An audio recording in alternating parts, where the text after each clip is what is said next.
탐나는 오디오북 책 읽어주는 여자 이연아입니다. 박준 작가의 계절 산문.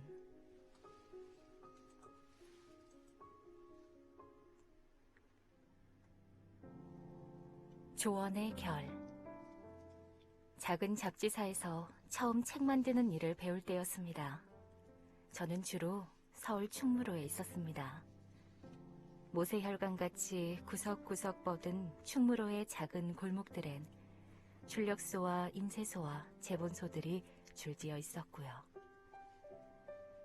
그곳에서 제가 했던 일은 인쇄되어 나오는 잉크의 채도가 적절한지, 혹은 책의 32페이지 다음에 33페이지가 바르게 제본되는지를 확인하는 일이었습니다. 종이 냄새와 잉크 냄새를 번갈아 맡으며 하루 종일 뛰어다니면서도 저는 스스로를 무용하게만 여겼습니다. 매번 작업 과정에 별다른 문제가 생기지 않았기에 제가 할 일이 크게 없었던 것입니다. 종이에 인쇄되어 나오는 색은 처음 설정된 색과 다르지 않았고 32페이지 다음엔 33페이지가, 그리고 장을 넘기면 34페이지가 사이좋게 놓였습니다. 책의 제작 과정에 사고가 생기지 않는 것은 다행스러운 일이었지만, 한편으론 스스로의 쓸모를 발견할 수 없는 일과가 더없이 지루했습니다. 그러다 제가 조금이나마 유용한 존재임을 느낄 수 있는 시간이 찾아왔습니다. 그때는 바로 일을 마치고 저녁밥을 먹는 시간, 혹은 저녁밥을 핑계 삼아 반주로 술을 마시는 때였습니다. 함께 일하던 선배는 충무로 골목 곳곳에 숨은 식당들로 저를 데리고 가주었습니다. 유난히 노포가 많았고, 또 어느 집은 간판도 제대로 적혀 있지 않아 문을 열고 들어가서야 무엇을 파는지 알 수 있었습니다. 술잔이 한 순배 돌듯 충무로 인근의 식당들을 한 번씩 모두 가보았을 무렵, 저는 머릿속으로 좋았던 식당들의 순위를 매기기 시작했습니다. 일이 끝나면 선배에게 오늘은 어디로 가는 것이 좋겠다 하고 제안을 하기도 했고요. 그 선배는 제게 술도 잘 사주었지만 조언도 잘해주었습니다. 조언 기술자나 조언의 달인이라 불러도 좋을 만큼. 조언이라는 것은 대부분 상대가 나를 위해 해주는 도움의 말이라는 것을 알면서도 마음끝이 조금 까끌하게 일어나기 마련입니다.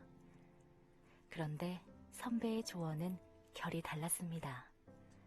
반발심이나 동요가 일어나는 법이 거의 없었던 것입니다. 선배의 조언 비법은 간단했습니다. 최대한 짧고 명확하게 하며 조언에 대한 상대의 답을 강요하지 않는다는 것 정도였습니다. 하지만 이러한 간단한 원칙은 선배의 조언을 잔소리나 추궁과는 전혀 다른 차원의 것으로 만들었습니다. 오늘 오전에 인쇄한 책 사진 설명이 바뀌어 있어서 내가 수정했어. 캡션 부분도 본문처럼 신경을 써야 해. 라고 말하거나, 오늘 표지종은 나도 몰랐는데 다른 종이보다 잉크가 더 잘 먹어서 색이 진해지더라고. 와 같은 말이었습니다. 지적이 아니라 문제를 해결하는 방식으로. 그러고는 으레 웃으며 다른 대화로 화제를 돌렸습니다. 그런 말을 들을 때마다 저는 오늘 아무런 사고도 일어나지 않은 것은 다 선배 덕분이었구나 하는 생각을 했습니다. 조언을 새겨두었다가 비슷한 실수를 하지 않는 것은 저의 몫이었고요. 그렇게 선배 덕분에 큰 어려움 없이 일을 배웠습니다. 살아오면서 상처가 되는 말들을 종종 들었습니다. 내 마음 안쪽으로 돌처럼 마구 굴러오던 말들. 저는 이 돌에 자주 발이 걸렸습니다. 넘어지는 날도 많았습니다. 한 번은 이런 생각을 해보았습니다. 상대가 나를 걱정하고 생각해주는 사람인지, 그래서 해온 조언인지 아니면 나를 조금도 좋아하지 않는 사람이 면박을 주기 위해 하는 말인지 앞의 경우라면 상대의 말을 한 번쯤 생각해보고 또 과한 표현이 있다면 솔직하게 서운함을 이야기해야 할 것입니다.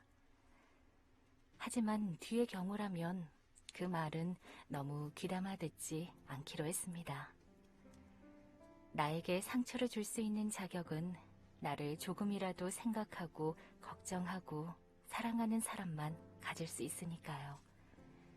빛과 비와 바람만이 풀잎이나 꽃잎을 마르게 하거나 상처를 낼 수 있죠. 빛과 비와 바람만이 한 그루의 나무를 자라게 하는 것이니까. 그 선배와 제가 자주 찾던 한 노포가 기억납니다. 도가니찜을 주로 파는 곳이었습니다. 두꺼운 무쇠 냄비에 도가니와 국물이 자작하게 담겨 나오던, 그리고 냄비 아래엔 숯불이 있었습니다. 직화구이나 훈제도 아닌데 열원으로 숯을 쓴다는 것. 언뜻 생각하면 무용한 일처럼 여겨집니다. 저도 처음 그 광경을 보며 같은 생각을 했고요. 하지만 냄비 바닥을 저어 마지막 한 숟가락의 국물을 넘기며 어쩌면 지금 당장은 무용해 보일 수 있어도 끝까지 무용한 것은 없다는 생각을 했습니다.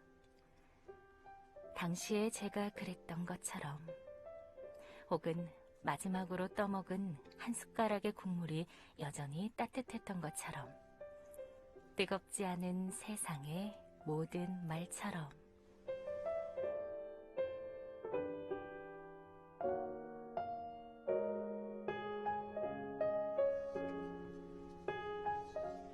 네, 매주 수요일 목소리로 만나는 착한 관입니다. 감성 충전 함께 하시고 계시죠? 네.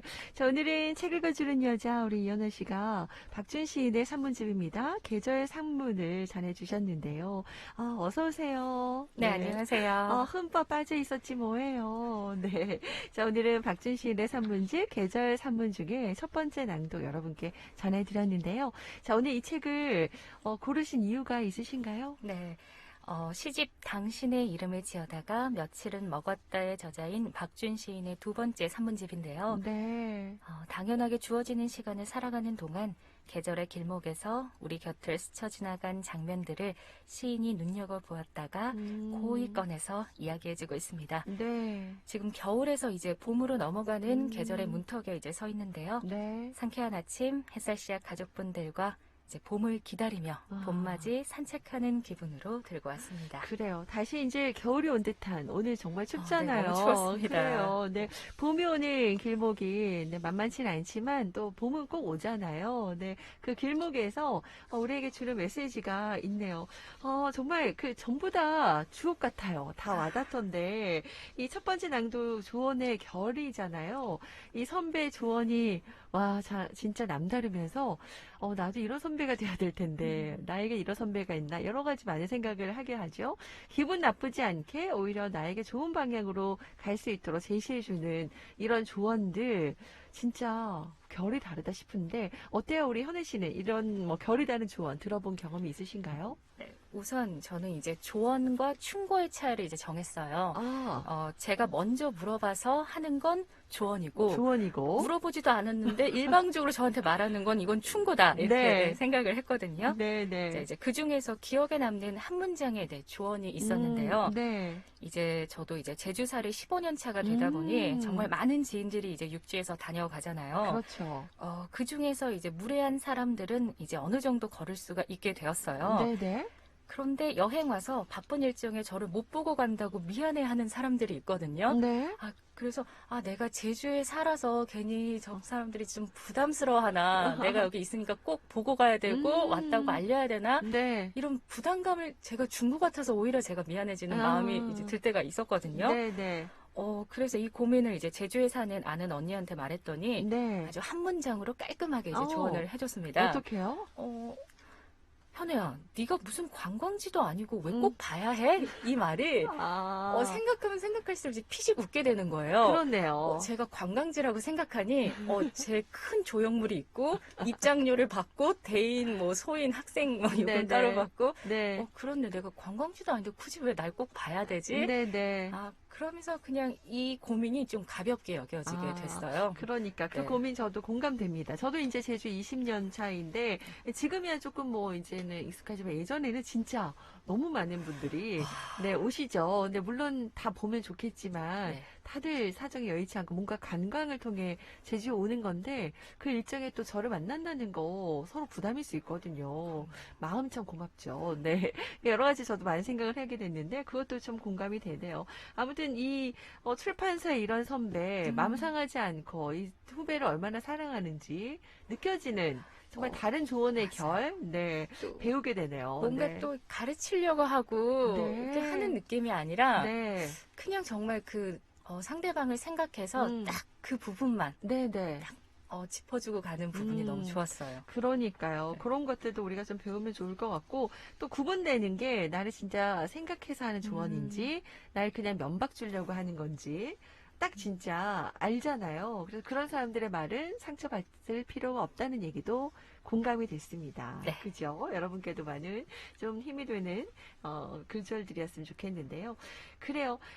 여러 가지로 이제 많은 분들에게 도움이 되는 계절 산문 오늘 이렇게 또 조언을 해주셨는데 어때요? 박준신의 산문지 계절 산문에 공유하고 싶은 부분이 또 있으실까요? 네. 다음 낭독은 네. 한 80년대생까지는 더 공감하면서 이제 들으실 수 있는 내용인데요. 네. 토요일에도 학교를 갔었던 오, 그때 이야기 함께 맞아요. 하겠습니다. 저도 학교 갔었어요. 그래요. 자, 두 번째 낭독입니다, 여러분. 박준신의 산문지 계절 산문 계속해서 같이 들어보시죠.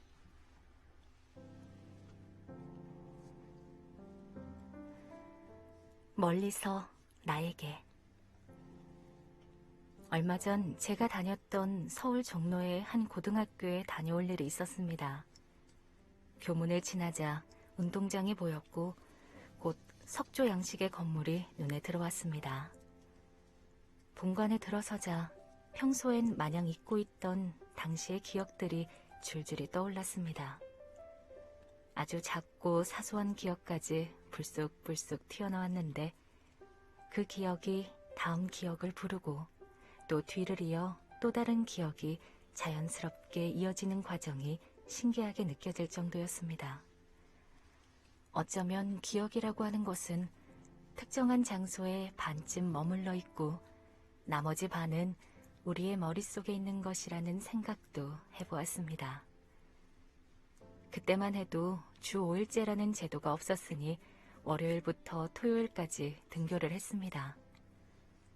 물론 방학에도 특별한 사유가 없으면 학교에 나가 보충 수업이나 자율학습을 해야 했습니다. 어떻게 그 지겨운 반복을 참아냈을까 생각하면 참 아득해집니다. 물론 그 시기를 함께 지나온 대부분의 친구들이 그러했지만 말입니다. 고등학교를 다니면서 제가 반복했던 일이 하나 더 있었습니다. 그것은 바로 일기 쓰기. 하지만 일기는 저의 의지로 쓴 것이 아니라 일기를 써야 한다는 학칙 탓에 썼던 것입니다. 집으로 돌아와서 그 시절의 일기장을 꺼내 읽었습니다. 읽는 내내 마음으로 웃었습니다. 사실 그때 제가 일기장에 적은 것들은 하루의 일을 솔직하게 기록한 것이 아니었기 때문입니다. 이유는 있었습니다.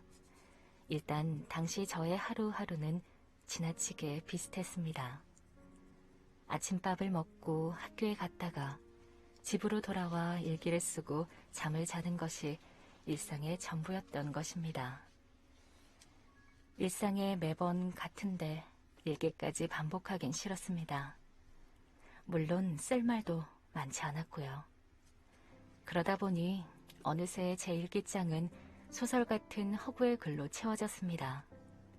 일기장 속에 저는 의자에서 엉덩이를 한 번도 떼지 않고 밤을 새며 공부를 했고 옆 학교에 다니는 한 친구에게 다정한 편지를 받기도 했습니다. 그리고 이 소설은 제게만 국한된 것이 아니었습니다. 당시에 제 아버진 주말에도 한 번 일을 쉰 적이 없었지만 일기장 속에서만큼은 주말마다 낚시를 가거나 등산을 가셨습니다. 가끔 저를 데리고 가실 때도 있었는데 그러면 그날 일기장엔 서해 앞바다에서 회를 먹거나 향로봉에 올라 야호 하고 외치는 제가 등장하던 것입니다. 그때 저의 일기는 스스로의 시간을 어떻게 지내왔는가를 말해주는 것이 아니라 그 답답했던 시기를 무사히 지날 수 있게 해준 것에 가까웠습니다. 지금도 저는 일기를 씁니다. 물론 고등학교 시절 적었던 허구의 일기가 아닌 실제 있었던 사실만을 적습니다. 하지만 야근을 하고 피곤한 몸으로 돌아왔다거나 새벽까지 술을 마시느라 취했다거나 매사가 다 귀찮게 느껴지는 날엔 쓰지 못할 때도 있습니다. 예전처럼 선생님이 검사를 하는 것도 아니니까요. 그래도 가급적 하루에 한 문장이라도 쓰려 노력을 합니다. 일기장에 써내려가는 글들이 저를 또 새로운 어딘가로 데려다 줄 것이라 믿으며 그냥 씁니다. 오늘은 며칠 전에 적은 일기의 한 대목을 이곳에 옮겨두겠습니다. 벌써 부산에 다녀온 것도 2주가 흘렀다. 부산역 인근은 그리 변한 게 없어서 좋다. 부산에서 있었던 일들을 제주에 와서야 떠올린다. 맞다. 지금은 제주다. 낮엔 동문시장에 가서 떡을 사왔다. 내가 돈을 주고 떡을 사는 날이 오다니. 나는 어려서부터 떡을 싫어했다. 물론 지금도 떡을 싫어한다. 다만 떡을 좋아하는 사람을 좋아한다. 제주에서의 잠은 유난히 달다. 잠 같은 잠. 오늘도 그때처럼 깊은 잠을 잤다. 내가 2시간을 잤는지 아니면 수년 동안 잠을 잤는지 모를 기분이 들 정도로. 눈을 뜨니 여전히 제주였기 때문이다. 생각해보면 난 늘 제주였다. 제주가 아닌 시절들을 지났지만 다시 제주다. 하지만 내일이면 제주의 시간을 떠나보내야 한다. 오늘 이 일기가 떠나기 전에 흔들림을 잠시 묶어둘 수 있을까? 다시 찾은 관음산은 금색이 많아졌다. 그래도 좋다. 어제 새벽엔 제주시에 있는 병원 응급실에 다녀왔다. 새벽의 응급실은 한산했다. 누워있는 한 환자가 있었고 그 옆엔 환자보다 더 아파 보이는 보호자가 있었다. 나는 혼자였다. 고열. 비자림에서 가벼운 교통사고를 당해 내 옆 침대로 오게 된 그 아저씨의 이야긴 이곳에 정확히 옮겨 적지 않기로 한다. 언젠가 그 기억이 필요해질 날이 오면 그때의 내가 분명 어떤 곡해도 없이 잘 불러낼 것이다.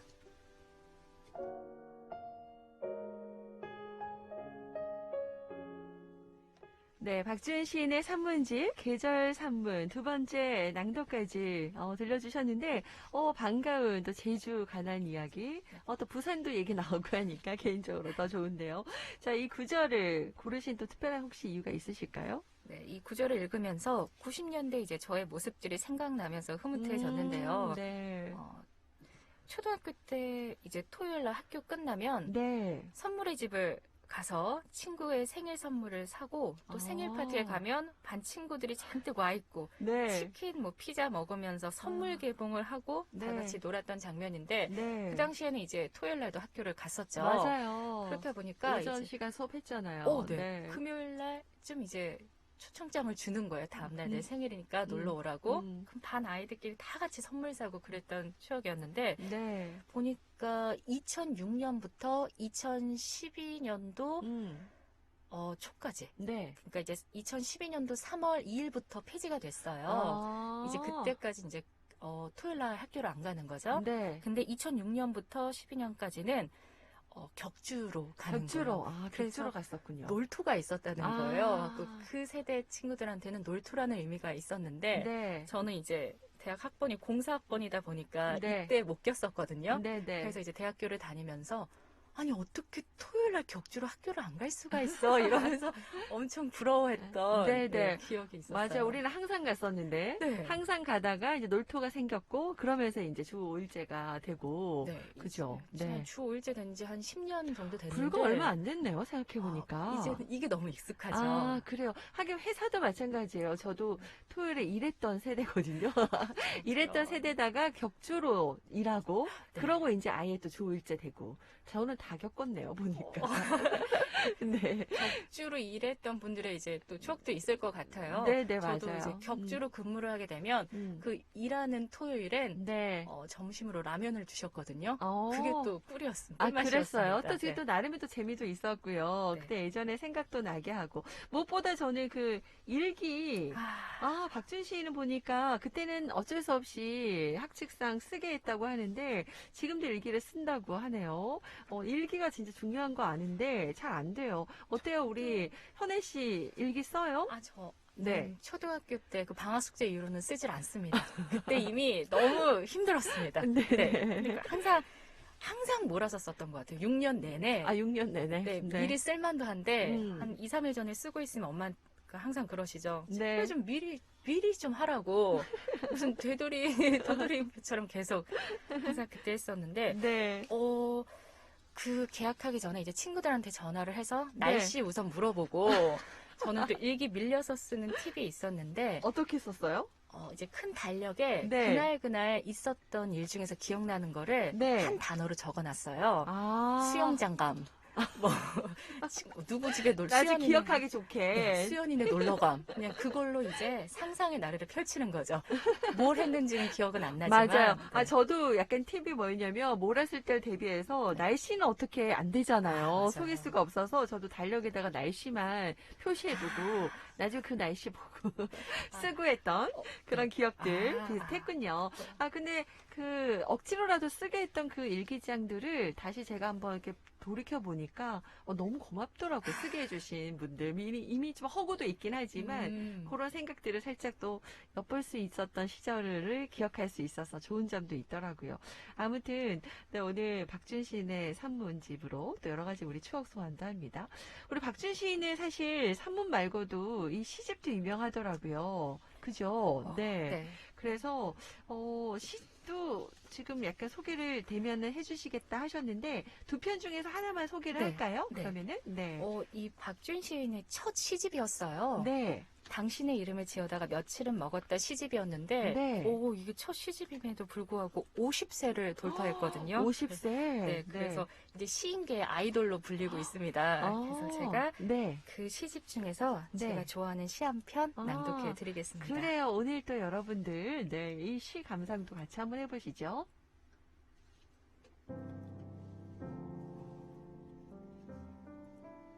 당신의 이름을 지어다가 며칠은 먹었다. 박준. 이상한 뜻이 없는 나의 생계는 간결할 수 있다. 오늘 저녁부터 바람이 차가워진다거나 내일은 비가 올 거라 말해주는 사람들을 새로 사귀어야 했다.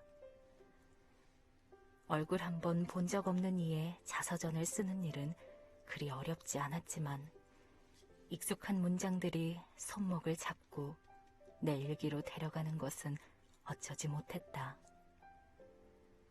찬비는 자란 물잇기를 더 자라게 하고 얻어입은 외투의 색을 흰 속옷에 묻히기도 했다. 라고. 그 사람의 자서전에 쓰고 나서 아픈 내가 당신의 이름을 지어다가 며칠은 먹었다는 문장을 내 일기장에 이어 적었다. 우리는 그러지 못했지만 모든 글의 만남은 언제나 아름다워야 한다는 마음이었다.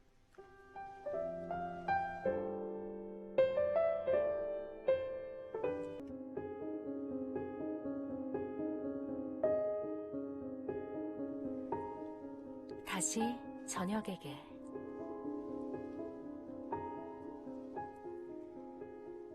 밤이 다 되어서야 집으로 돌아왔습니다. 택시를 타고 빠른 길로 올까 잠시 고민을 하다가 이왕 늦은 김에 버스를 타고 천천히 돌아오자며 마음을 고쳐먹었습니다. 한적한 버스를 타는 일은 제가 여전히 즐거워하는 것입니다.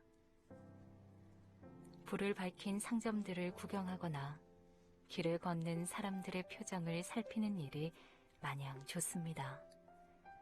이런 기쁨을 두고 어떤 말을 붙일 수 있을까 고민을 했는데 따로 지어낼 필요 없이 그냥 유람이라는 말을 가져오면 되겠다는 생각이 들었습니다. 한 번은 친구와 저녁의 시간성에 대해 이야기한 적이 있습니다. 언제부터가 저녁이며 또 언제까지를 저녁이라 할 것인가 하는 조금 쓸데없는 물음에서 시작이 된 말들이었습니다. 친구는 어두워지기 시작할 무렵이 저녁의 시작이며 더는 어두워질 수 없을 만큼 어두워졌을 때가 저녁의 끝이라고 말했습니다.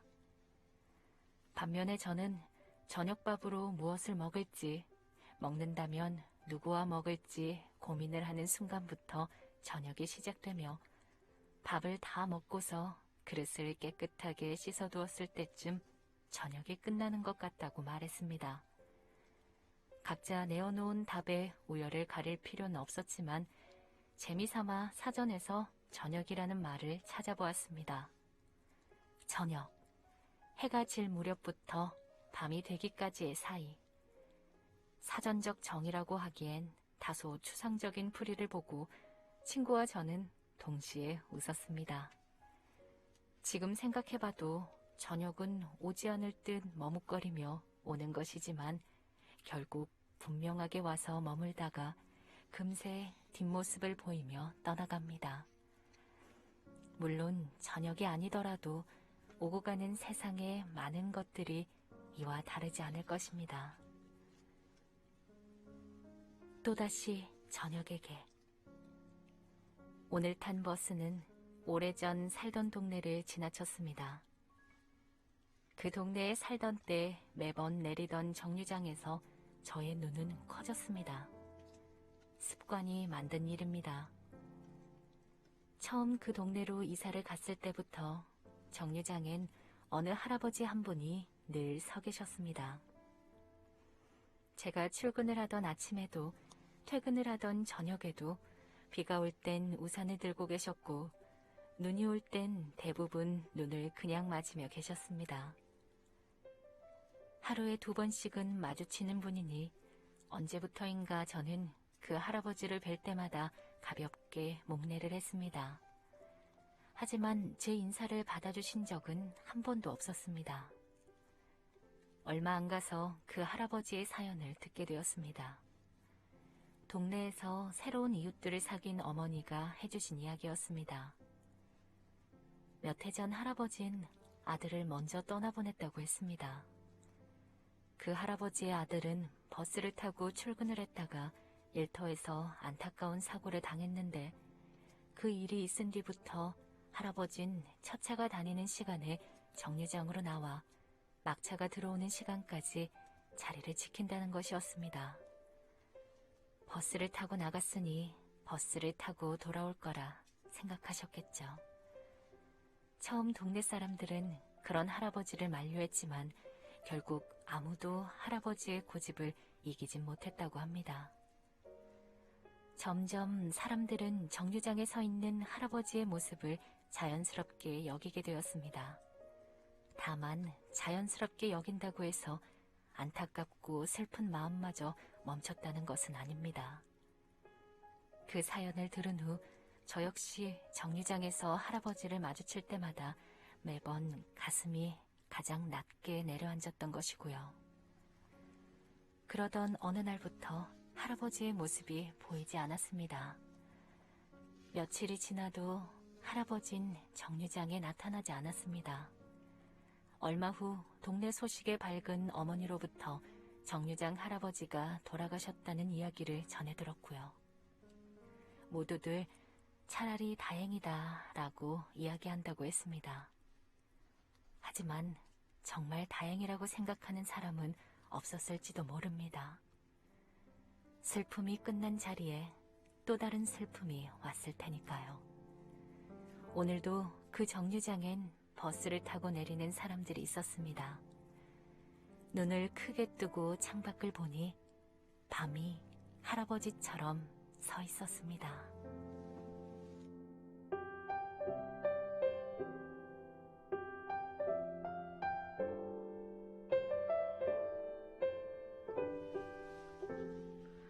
네, 세 번째 낭독 다시 저녁에게 또다시 저녁에게 전해드렸는데요. 마음이 참 애잔하네요. 그죠, 여러분? 네, 여러분 어떤 느낌 갖고 계신지 좀 궁금하고요.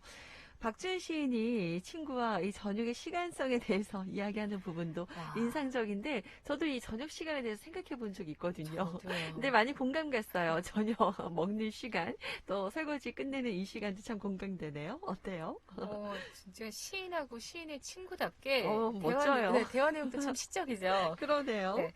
주디님은 저녁에 언제라고 생각하세요? 저녁을 그죠? 뭔가 해가 지면서 밤이 되기까지, 그러니까 시간적으로 봤을 때 몇 시까지일까? 8시까지일까? 아니면 9시까지일까? 이런 생각 해본 적 있거든요. 네. 맞아요. 개인적으로 메시지 보낼 때 고민을 하잖아요. 네네.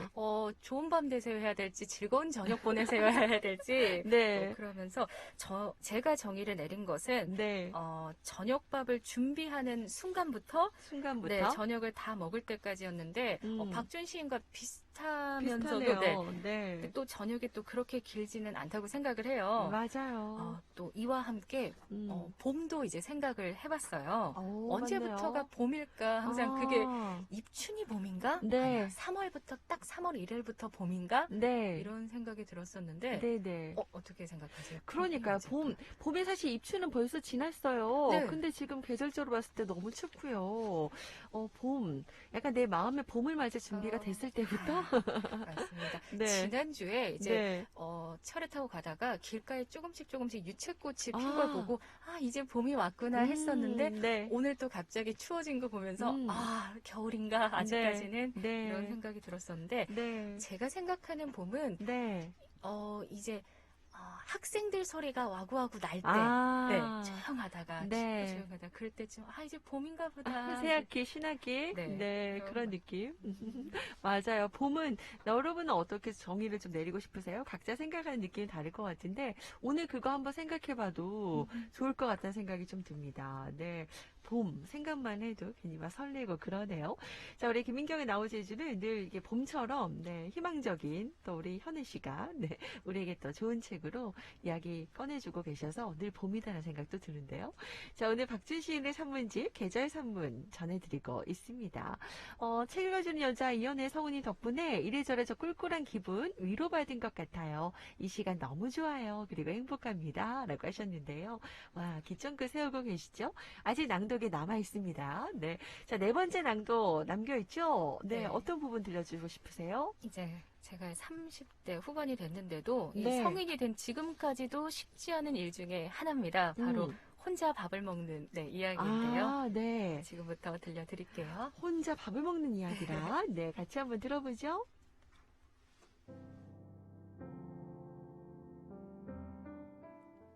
혼자 밥을 먹는 일. 아무리 반복해도 좀처럼 익숙해지지 않는 일들이 있습니다. 식탁에서 혼자 밥을 먹는 일도 그중 하나입니다. 집에서 혼자 밥을 지어 먹을 때면 차분하고 무엇인가 경건한 기분이 느껴지는데 이와 달리 밖에서 혼자 밥을 사 먹을 때면 늘 불안하고 쫓기는 마음이 앞섭니다. 마치 이것은 내가 불편함을 느끼는 사람이나 나를 불편하게 여기는 사람과 밥을 먹어야 하는 것처럼 난처합니다. 그래서 저는 혼자 외출했을 때 자주 끼니를 거릅니다. 혼자인 것은 잘못이 아니며 밥을 사 먹는 일도 당연히 잘못된 일이 아닌데 왜 저는 이 혼밥을 어려워하는 것일까요? 이유를 헤아려 보자면 여럿입니다. 저는 타인의 눈치를 자주 살피는 성향을 갖고 있는데 혼자 밥을 먹을 때면 주변 상황과 사람들이 더욱 의식이 됩니다. 마치 문명 이전 야생에서의 인류가 사주를 경계하며 식사를 하던 풍경처럼 말입니다. 아울러 식당에선 혼자 오는 손님을 그리 반기지 않으리라는 막연한 걱정도 한몫을 합니다. 물론 요즘엔 혼자 오는 손님을 배려해주는 음식점이 생겨나고 있습니다. 한 번에 여러 메뉴를 맛볼 수 있는 1인 세트 메뉴가 있는가 하면 도서관처럼 칸막이를 설치해 1인 전용 좌석을 만들어 놓은 곳도 있습니다. 하지만 여전히 많은 식당엔 2인 이상만 주문할 수 있는 메뉴가 있고 북적북적한 식사 시간에 4명이 앉는 넓은 테이블에 외따로이 앉아 공연히 미안한 마음을 느끼게 되는 경우도 잦습니다. 그렇지만 어쩔 수 없이 밖에서 밥을 먹어야 하는 날이 있습니다. 생각보다 일에 진척이 느려 외출 시간이 길어졌을 때, 그래서 커다란 허기를 마주했을 때, 혼밥의 불편함을 감수하더라도 따뜻한 밥 한 그릇이 절실하게 다가올 때 저는 혼자 밥을 먹습니다. 혼자 밥을 먹어야 하는 날이면 주로 패스트푸드점을 찾거나 분식처럼 비교적 간단한 음식을 먹습니다. 아무래도 눈치가 덜 보이는 것입니다. 하지만 이런 음식점을 찾을 수 없는 경우라면 가급적 손님이 적어 보이는 식당에 갑니다. 천천히 길을 걸으며 그 동네에서 가장 한산한 식당을 찾는 것입니다. 찾았다 싶더라도 단번에 식당 문을 열고 들어가는 법은 없습니다. 걸었던 길을 다시 서성이며 한참 더 살피는 것이 보통입니다. 만약 점심 식사를 해야 한다면 대부분의 사람들이 찾는 정오쯤이 아니라 오후 1시 반이나 2시 넘어 식당을 가는 것도 좋은 방법입니다. 그쯤 가면 저처럼 혼자 온 사람들이 고요하게 각자의 밥을 먹는 것을 볼 수 있습니다. 마음이 편안해지는 풍경입니다. 하지만 단점도 있습니다. 브레이크 타임을 의식해 조금 급하게 밥을 먹어야 할 수도 있고 한바탕 손님 맞이를 끝내고 늦은 점심을 드시는 식당 직원분들을 방해할 위험도 있으니까요. 제가 어려서 보았던 공상과학 만화에서 주인공들은 음식이 아닌 캡슐 같은 것을 먹었습니다. 불고기 맛 캡슐이 있고 우동 맛 캡슐이 있고 딸기 케이크 맛이 나는 캡슐도 있었습니다. 하지만 이런 미래만은 현실이 되지 않았으면 합니다. 혼자 밥을 사 먹는 날이 이어지더라도 혹은 허기를 참고 있다 해도 이런 것은 반갑지 않습니다. 먹는 일이 곧 사는 일 같기 때문입니다. 먹는 일이 번거롭게 느껴지는 날엔 사는 일도 지겹고 사는 일이 즐거울 땐 먹는 일에도 흥미가 붙습니다. 이것은 저만 생각한 것은 아닌 듯합니다. 국어 사전을 보아도 먹다와 살다는 이미 서로 만나 한 단어가 돼 생계를 뜻하는 말이 되었습니다. 먹고 살다. 앞으로도 저는 낯선 식당들에서 자주 혼자 밥을 먹으며 살아갈 것입니다. 꼭꼭 씹어 먹다가 저처럼 혼자 있을 법한 이에게 의뢰 전화를 한 통 걸기도 할 것입니다. 밥 먹었어? 로 시작돼서 밥 잘 챙겨 먹고 지내? 로 끝나는 통화. 오늘은 무엇을 드셨을지 궁금한 밤입니다.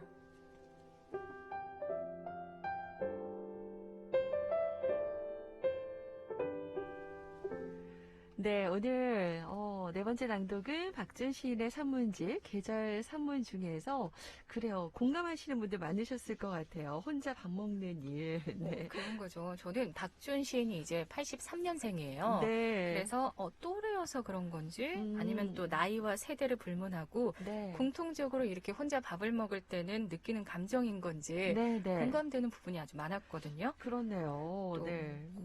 먹는 일이 사는 일 같다는 문장이 너무 마음에 특히 남았는데 네. 잘 살기 위해서는 먼저 먹는 것부터 잘 먹어야겠다 아. 이렇게 생각을 했습니다. 그래요. 우리가 잘 먹고 잘 사는 법 이런 얘기하고 너는 먹고 싶은 게 많아서 하고 싶은 것도 많겠다 이런 만큼 이 삶에 에너지가 있다는 거잖아요. 먹고 싶은 게 있다는 게. 그래요. 저도 사실은 어쩔 때는 좀 귀찮고 그러면 이런 캡슐이 있으면 좋겠다 생각을 했었는데 또 생각해 보니까 이 먹는 재미 네. 없다면 무슨 재미로 사나 이런 그럼요. 생각도 들거든요. 네. 고르고 뭘 먹을지 고르고 생각하고 맞아요. 씹는 재미도 있어야 되고요. 함께 또 요리하고 같이 먹으면서 또 얘기 나누는 그 기쁨. 저 아시는 분도 어제 잠깐 만났는데 자기는 우울하거나 기분이 나쁘면 요리를 많이 해서 같이 나눠 먹는 게 자기 또 약간 기분 전환법이라고 하던데요.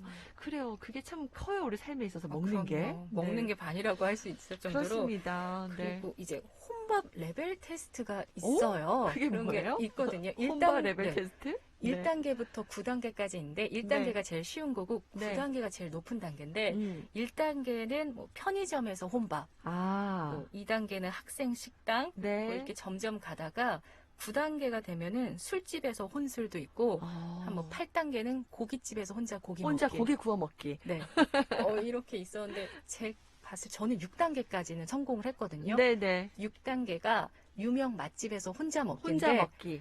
제가 그 족발을 좋아했었는데 저 오. 경복궁역에 네. 근처 골목에 있는 족발집인데 그 당시에 같이 갈 사람이 없으니까 주말에 족발 혼자 먹긴 좀 너무 먹고 싶어서 정말 주말에 줄을 서서 어머, 가서, 혼자 가서? 몇 명이에요? 네, 혼자인데요? 그럼 이제 4인석에 앉아서 네. 근데 족발은 괜찮은 게 소짜를 시켜도 2인분이에요. 아, 난 좀 괜찮다. 소짜 시킬 거다. 어차피 네네. 소짜를 시켜서 혼자 잘 네, 먹었어요? 야무지게 먹고 남은 건 싸왔습니다. 싸웠고, 야무지게 잘 드셨군요. 그래요.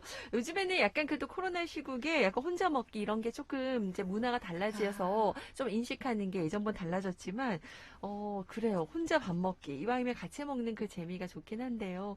오늘 여러 가지로 많은 생각을 하게 했습니다. 밥 먹는 거. 이따가 점심도 여러분, 네, 그냥 거르지 마시고, 네, 맛있게 꼭꼭 씹어서 잘 드셨으면 좋겠고요. 자, 어느새 이제 이 책도 마무리해야 될 것 같아요. 마지막으로 우리에게 전하고 싶은 메시지가 있으실까요? 네. 오늘은 특별히 이제 전하고 싶은 메시지로 이 책을 읽는 팁을 이제 알려드리려고 해요. 네. 짧은 글이 한 60여 개 정도 있는데 네. 하루에 몰아서 다 읽지 마시고 어. 하루에 한두 개 정도만 읽으세요. 음미하면서? 네. 이 책은 오래오래 이렇게 음미하고 곱씹을수록 더욱 좋습니다. 오호. 네. 그럼 네. 책 속 좋았던 글귀 읽어드리면서 인사드릴게요. 그래요. 마지막 좋은 글귀 같이 들어보면서 마무리할게요. 어떤 셈법. 네 형편 모르는 것도 아니고 그러니 내가 7만 원을 줄게. 너는 5만 원만 내. 그러면 12만 원이 되잖아. 우리 이 돈으로 기름 가득 넣고 삼척에 다녀오는 거야. 네가 바다 좋아하잖아. 나는 너 좋아하고. 탐나는 오디오북 책 읽어주는 여자 이연애였습니다.